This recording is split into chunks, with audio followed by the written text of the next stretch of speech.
So, bit of a firing demo. This is the second prototype, I think, of this thing. It had some kinks in the assembly guide because it didn't want to rotate, but now it rotates just fine. That's because the little indexing pin that grabs into the rotating mechanism down here was a little bit too wide. So I just flattened it off in the top as well, and I just slot it in and it works. Right, operation. You need to prime it back before firing, else not firing, loading. Else, what's going to happen is you're going to eject the last shell when you're loading it fully. You got 6 shells in there. Then you load it, and it ejects the one that is currently chambered. So you load first, and then you just hold it down here and just index it slightly and push while you're turning. And it should kind of go into its normal resting position by, like that. Now it's full. I'm just gonna shoot.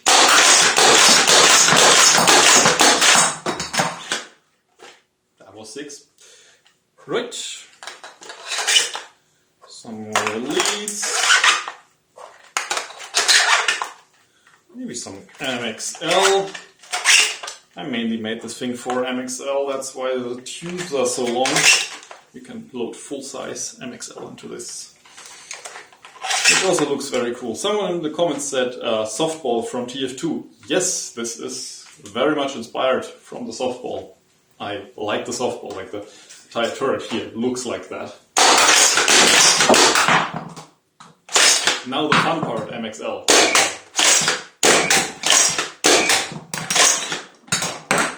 Okay, got some megas left.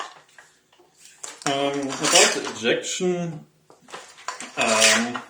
it sometimes is a little bit finicky, especially with more massive shells like these mega shells, because they have like way more walls than didn't rotate through, way more walls than the big MXL shells, for example, which makes them a lot heavier.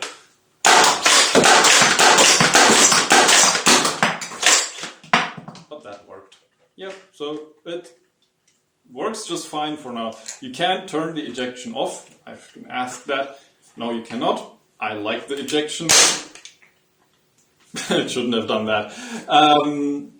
But yeah, if you want one that doesn't eject or has optional ejection, I recommend looking at the Shellfish by Jeef, is his name.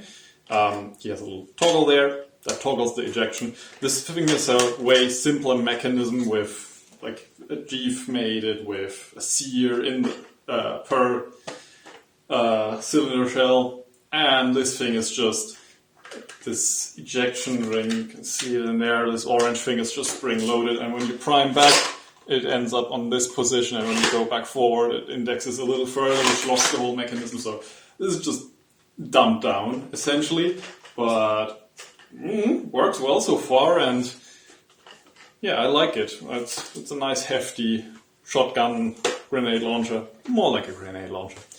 But yeah, probably coming at some point. Please don't ask me about release dates. I have no clue. I need to be a bit careful with my hand, and I don't know, I'm kind of out of it lately. But yeah, it's basically finished. I need to talk to my sellers and stuff, like the people who print these blasters, get them to test them as well. So yeah, it's always a bit of a process, but I haven't forgotten it. It works.